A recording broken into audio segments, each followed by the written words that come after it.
சேனலை சப்ஸ்கிரைப் செய்யாதவங்க சேனலை சப்ஸ்கிரைப் செஞ்சுக்கிட்டு செய்திகளை தெரிந்து கொள்ளும்படி அன்புடன் கேட்டுக்கொள்கிறேன். காலை வணக்கம். இன்றைய முக்கிய செய்திகள். தூத்துக்குடி மாவட்டம் சாத்தான்குளம் அருகே கிணற்றுக்குள் கார் பாய்ந்து விபத்துக்குள்ளானதில் 1.5 வயது குழந்தை உட்பட 5 பேர் தண்ணீரில் மூழ்கி பரிதாபமாக உயிரிழந்தனர்.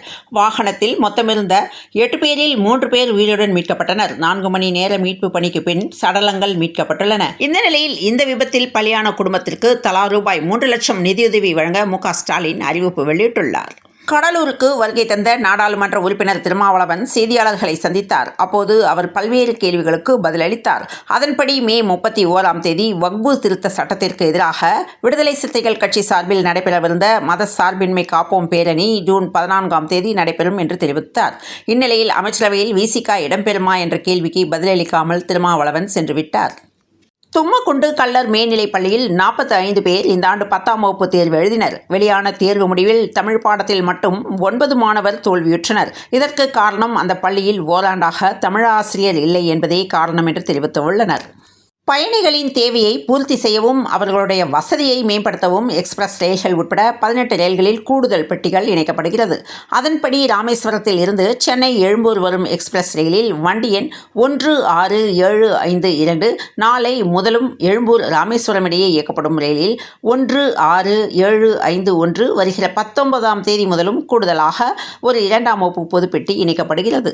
பாகிஸ்தானில் உள்ள பயங்கரவாத முகாம்களை குறிவைத்து ஆபரேஷன் சிந்தூர் என்ற பெயரில் இந்தியா நடத்திய தாக்குதலை தொடர்ந்து பாகிஸ்தான் இராணுவத்தினரும் இந்திய இராணுவத்தினரும் இடையே தாக்குதல் சம்பவங்கள் நடந்தது.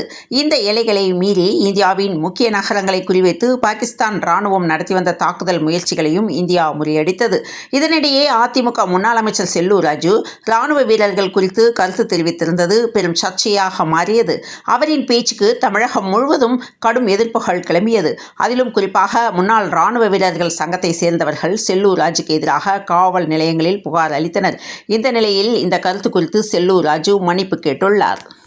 தூத்துக்குடியின் சிந்தாமணிக்கும் மீரான் குளத்திற்கும் இடைப்பட்ட பகுதியில் 8 பேர் பயணித்த ஆம்னி வேன் கிணற்றுக்குள் கவிழ்ந்தது. இதில் 3 தப்பி கரையேறிய நிலையில் 1.5 வயது குழந்தை உட்பட 5 பேர் வேனிலேயே சிக்கியிருந்தனர். தீயணைப்புத் துறையினர் 5 மணி நேரம் போராடி ஆம்னி வேனையும் அதில் சடலமாக இருந்த மோசஸ், வசந்தா, ரவி, ஹெச்சியா, கிருபா ஆகியோரையும் மீட்டனர். பின்னர் கிணற்றிலிருந்து 1.5 வயது குழந்தையையும் சடலமாக மீட்டனர். இச்சம்பவம் அப்பகுதியில் பெரும் சோகத்தை ஏற்படுத்தியுள்ளது. ஹாங்காங், சிங்கப்பூரில் கொரோனா பரவல் அதிகரிக்கும் நிலையில் தமிழகத்தில் தொற்று குறித்து அச்சப்பட தேவையில்லை என மாநில சுகாதாரத்துறை தெரிவித்துள்ளது. சென்னை தரமணியிலிருந்து திருவான்மியூர் செல்லும் சாலையில் இன்று மாலை 5 மணி அளவில் கார் ஒன்று சென்றுள்ளது. அப்போது திடீரென அந்த சாலையில் ஏற்பட்ட பள்ளத்தில் கார் முழுவதுமாக கவிழ்ந்து உள்ளே சென்றது. 10 அடி ஆழத்திற்கும் 15 அடி அகலத்திற்கும் இந்த பள்ளம் ஏற்பட்டுள்ளது. பள்ளத்தில் கவிழ்ந்த காரில் ஓட்டுநர், ஒரு குழந்தை, 2 பெண்கள் உட்பட 5 பேர் பயணித்துள்ள நிலையில் கார் ஓட்டுநருக்கு மட்டும் காயம் ஏற்பட்டுள்ளது.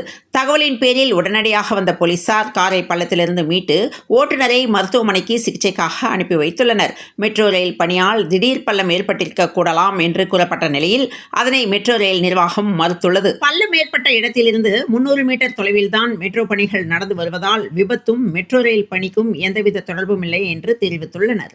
டாஸ்மாக் ரெய்டு பயத்தில்தான் அதிமுகவினர் வீட்டிற்கு லஞ்ச ஒழிப்புத்துறை ஏவப்பட்டுள்ளதாக இபிஎஸ் காட்டத்துடன் தெரிவித்துள்ளார்.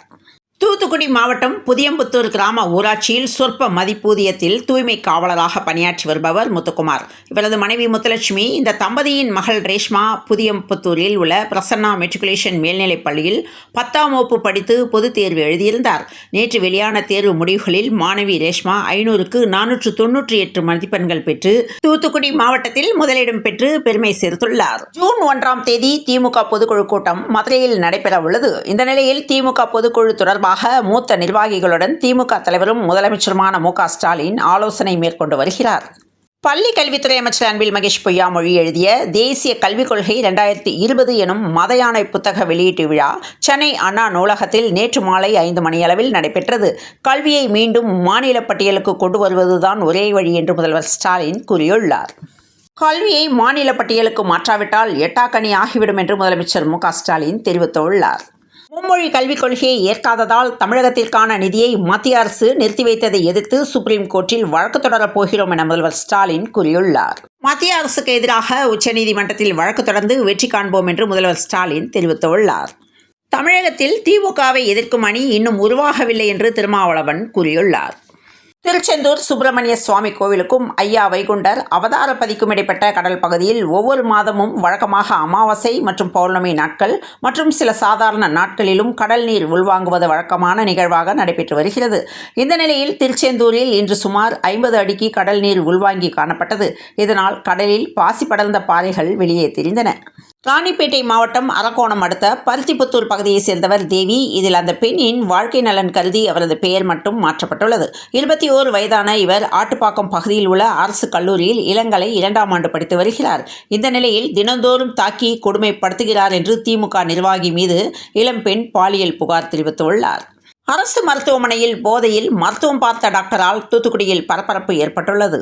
புதுக்கோட்டை பிறந்த பெண் குழந்தையை புதைக்க முயற்சி, கல்லூரி மாணவி காதலனிடம் விசாரணை. புதுக்கோட்டை மாவட்டம் திருமயம் அருகே உள்ள உதயசூரியபுரம் பகுதியில் பிறந்த சில மணி நேரமே ஆன பெண் சிசுவை புதைக்க முயன்ற போது அழுகுரல் கேட்டதால் அருகில் இருந்தவர்கள் புதைக்கப்படவிருந்த சிசுவை மீட்டு ஆம்புலன்ஸ் மூலம் மருத்துவமனைக்கு அனுப்பி வைத்தனர். தமிழ்நாட்டுக்கு நிதி தராமல் அராஜகம் செய்யும் டெல்லி எஜமானர்களை காப்பாற்ற திமுக அரசின் மீது அவதூறு பரப்புகிறார் எதிர்க்கட்சித் தலைவர் எடப்பாடி பழனிசாமி என திமுக அமைப்பு செயலாளர் RS பாரதி தெரிவித்துள்ளார். திண்டுக்கல் மாவட்டம் கொடைரோட்டை அடுத்த தர்மபுரி கிராமத்தை சேர்ந்தவர் டாக்ஸி டிரைவர் சூரியநாராயணன். இவரது மனைவி புஷ்பலதா. இந்த தம்பதியினருக்கு 2 மகன்கள் உள்ளனர். இதில் இளைய மகன் யோகபாபு என்பவர் அம்மை நாயக்கனூர் அரசு மேல்நிலைப் பள்ளியில் 11ஆம் வகுப்பு தேர்வு எழுதியிருந்தார். இந்நிலையில் ரயில் முன் பாய்ந்து 11ஆம் வகுப்பு மாணவன் தேர்வில் தோல்வியுற்றதால் தற்கொலை செய்து கொண்டுள்ளார். தூத்துக்குடியில் விபத்தில் இருந்த காவலர் குடும்பத்திற்கு ரூபாய் 70 லட்சம் காப்பீட்டுத் தொகை வழங்கப்பட்டது. சாலைகள் அமைப்பதில் தரக்கட்டுப்பாடுகள் தொடர்பாக கிண்டி நெடுஞ்சாலை ஆராய்ச்சி நிலைய கூட்டரங்கில் அமைச்சர் ஏவா வேலு ஆய்வு மேற்கொண்டார்.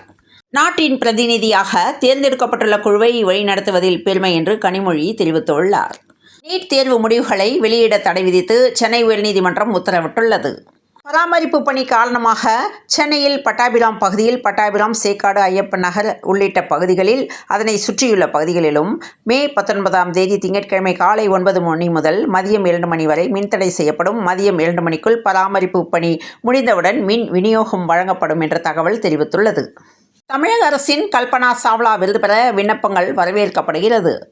ஆண்டொன்றுக்கு 82,000 பேருக்கு அன்னதானம் வழங்கும் திட்டத்தை துணை முதலமைச்சர் உதயநிதி ஸ்டாலின் தொடங்கி வைத்தார். அரசியல் உள்நோக்கத்தோடு அமலாக்கத்துறை நடத்தும் சோதனை என்று அமைச்சர் முத்துசாமி கண்டனம் தெரிவித்துள்ளார். நடிகர் சூரி நடிப்பில் மாமன் திரைப்படம் வெளியாகி ரசிகர்களின் வரவேற்பை பெற்றுள்ளது. இந்நிலையில் மாமன் திரைப்படம் வெற்றி பெற வேண்டி சில ரசிகர்கள் மண்சோறு சாப்பிட்டதாக செய்தி வெளியான நிலையில் அதனை நடிகர் சூரி கண்டித்து இருந்தார். இதையடுத்து ரசிகர்களை பகிரங்கமாக சாடியிருப்பதை வரவேற்றுள்ள கவிஞர் வைரமுத்து, இதேபோல மற்ற நடிகர்களும் செய்தால் கலைத்துறை மேம்பட்டிருக்கும் என பாராட்டியுள்ளார். 40 ஆண்டுகளுக்கு பிறகு இத்தாலி ஓபனில் சாம்பியன் பட்டத்தை இத்தாலி வீராங்கனை பெற்றுள்ளார். பெங்களூரு கொல்கத்தா அணிகளுக்கு இடையிலான பிரீமியர் லீக் போட்டி மழையால் ரத்தானது. இத்தாலி ஓபன் டென்னிஸில் ஃபைனலில் ஸ்பெயினின் அல்காரஸ், இத்தாலியின் சின்னர் மோதுகின்றனர். ஃபைனல் கொல்கத்தாவில் தான் மிகவும் நம்பிக்கையோடு இருப்பதாக கங்குலி தெரிவித்துள்ளார். சென்னையில் இன்று 22 கேரட் ஆபரண தங்கத்தின் விலை ஒரு சவரன் 69,760 ரூபாய்க்கும் 1 கிராம் 8,720 ரூபாய்க்கும் விற்பனையாக உள்ளது. தென்கிழக்கு வங்கக்கடல் பகுதிகளில் ஒரு வளிமண்டல மேலடுக்கு சுழற்சி நிலவுகிறது. இதன் காரணமாக தமிழகத்தில் ஒரு சில இடங்களிலும் புதுவை மற்றும் காரைக்கால் பகுதிகளிலும் இடி, மின்னல் மற்றும் பலத்த காற்றுடன் கூடிய லேசானது முதல் மிதமான மழை பெய்யக்கூடும் என்று சென்னை வானிலை ஆய்வு மையம் தகவல் தெரிவித்துள்ளது. இத்துடன் இந்த செய்திகள் நிறைவடைந்த நிலையில் தொடர்ந்து இணைந்திருங்கள் பிரபாஸ் கதவம் செய்திகளுடன். மீண்டும் மற்றொரு செய்தியில் சந்திப்போம். நன்றி, வணக்கம்.